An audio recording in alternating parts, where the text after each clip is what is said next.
D'accord, bon, la caméra se lance toute seule, sans que je lui ai demandé, c'est pas grave, donc on est parti. Bonjour, je vous retrouve aujourd'hui pour vous parler d'un film actuellement dans nos chères salles de cinéma, Ce qui compte, ce C-E-U-X, on va y arriver.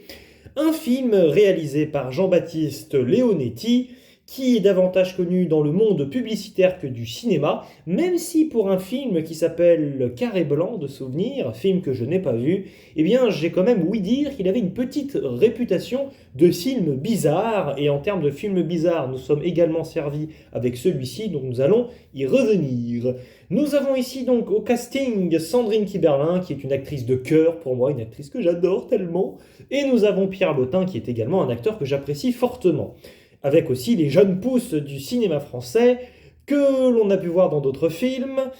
et il jouait mieux dans ces films en question. Mais nous allons rester calmes et reparler tranquillement de ce métrage. Bien, ce métrage qui met en avant une famille qui est en difficulté, pour rester poli. Nous avons donc Sandrine Kiberlin qui joue ici la mère d'une famille monoparentale de 3 enfants. Et donc, cette madame, qui s'appelle ici Rose, veut évidemment subvenir aux besoins de ses enfants, à savoir, alors il y a 2 garçons, Tess et Simon. Ah non, je crois que Tess c'est une fille, oui. Tess c'est une fille, on va y arriver. Simon le garçon et Émilie la fille. Oui, parce qu'à un moment, il y a une fille, mais je crois que c'est un garçon. Bref, c'est pas grave, ça ne change pas grand-chose au Schmidblick. Et donc, bon, en réalité, ils vivent dans un hôtel, mais ils n'ont vraiment pas le droit d'être dans cet hôtel, puisqu'en réalité, il appartenait avant à Rose, mais il ne lui appartient plus parce que visiblement, elle avait monté une affaire dans la restauration, si j'ai bien compris, mais ça a fait faillite et donc maintenant, eh bien, elle ne travaille plus, il n'y a plus d'argent qui rentre dans les caisses, le mari de la famille est décédé depuis visiblement un moment, donc bon, on a une famille un peu bon, qui souffre. Mais bon, malgré tout, qui parvient un peu à se débrouiller avec la maman qui va trouver des stratagèmes et des subterfuges divers et variés pour notamment récupérer en le volant de la nourriture dans des grandes surfaces. Quand à un moment donné, elle se fait épingler par la sécurité privée de la grande surface en question, et donc évidemment le personnage de Jean, interprété par Pierre Lotin, lui vient en aide, et ensuite un duo va se former, duo aussi improbable que fort sympathique sur le papier, et donc Jean va aussi faire la connaissance de la famille de Rose, et donc on va avoir une sorte d'histoire avec 5 personnages, on va dire ça comme ça, avec évidemment en toile de fond l'assistante sociale qui essaye donc forcément de se rendre compte à quel point Sandrine Kiberlin, enfin en tout cas Rose, peut garder la garde, c'est le cas de le dire, de ses enfants.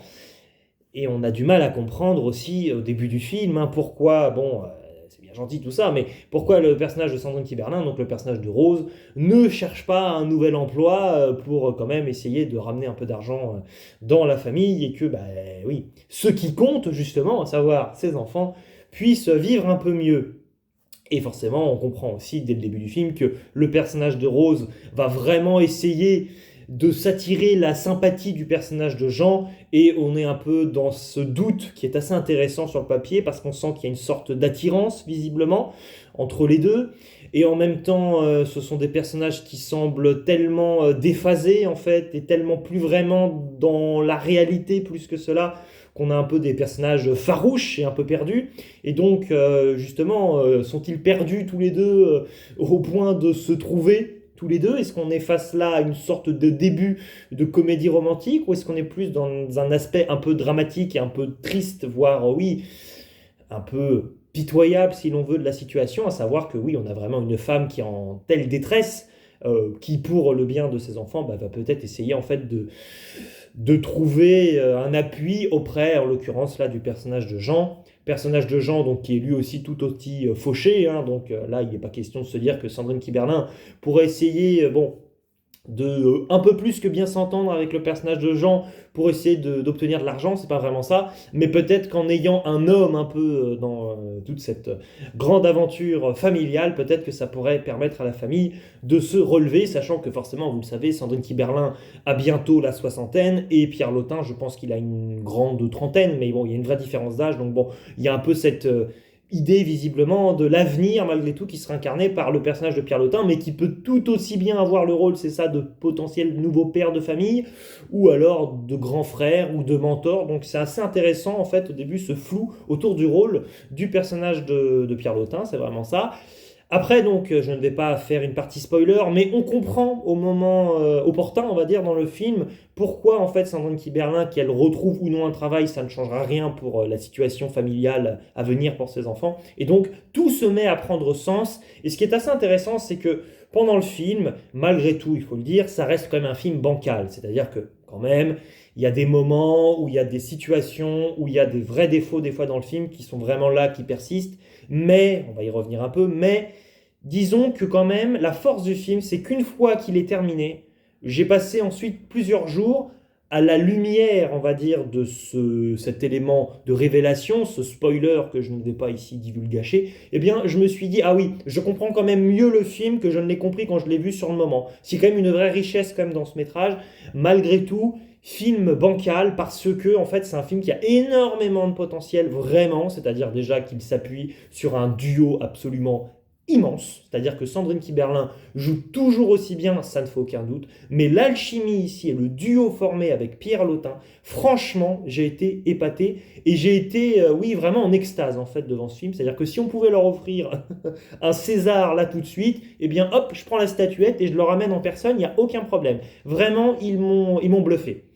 Et par rapport à ça, malheureusement, on a à côté des jeunes pousses du cinéma français avec donc le trio La Fratrie, qui joue bon, plus ou moins bien, mais qui se retrouve dans un jeu un peu surjoué, justement, et par moments, ça manque un peu de justesse, et c'est triste à dire, mais c'est vrai qu'il y a malgré tout aussi cette comparaison avec deux, quand même, l'air de rien, monuments, ou pour Pierre Lotin peut-être, bon, allez, monuments encore en devenir, quand même, du cinéma français actuel, en termes d'acting, on est quand même dans le haut du panier, donc bon, au jeu de la comparaison, des fois, les jeunes souffrent un peu, mais quand même, ça reste malgré tout de belles performances pour des jeunes pousses, mais bon, on aurait pu espérer mieux, sachant qu'on a vu notamment,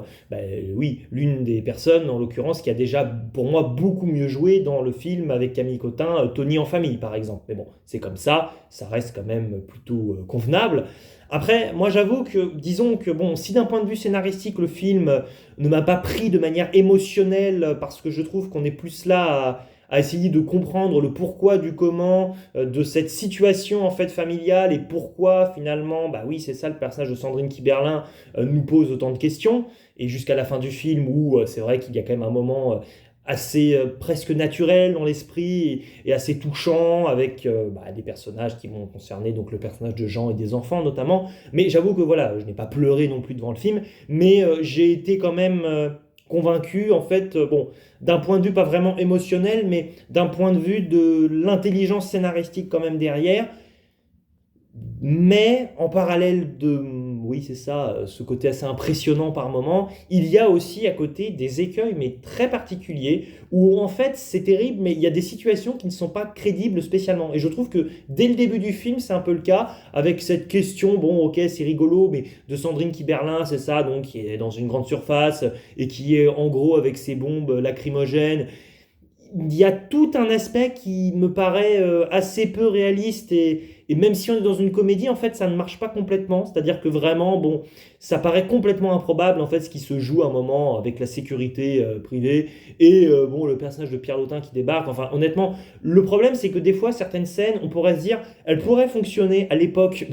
où il n'y avait pas Internet, où il n'y avait pas de caméra, où il n'y avait rien. C'est un peu ça. Aucun support numérique pour pouvoir retrouver des personnes. Mais là, visiblement, on est quand même dans un film contemporain. Nous sommes visiblement, ou alors j'ai rien compris, mais en 2026. Donc, des fois, bon, le personnage de Jean, par exemple, normalement, à un moment, c'est ça, il est en train de dérouiller des personnes, par exemple, oui, c'est ça, de la sécurité privée dans une grande surface. Il devrait y avoir des suites à ce qui s'est passé. Il y a des caméras, les gens sont quand même des témoins, ils ont vu ce qui s'est passé.